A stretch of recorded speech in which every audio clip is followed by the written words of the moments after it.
Welcome back to my another video. Today I am going to show in this video how to fix printer cannot be contacted over the network error. So before going to start the video, if you are not subscribed my channel, please subscribe. So let's start the video.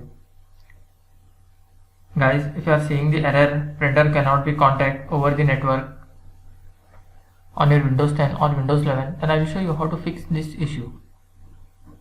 First of all, what you have to do, you have to just click on the search menu, then type here services. Click on this services. In this, you need to find remote access auto connection manager. Just click on any service, then press R. You can see here remote access auto connection manager. You have to select this, right click on that, click on properties, select the startup type as automatic. You can see service is stopped.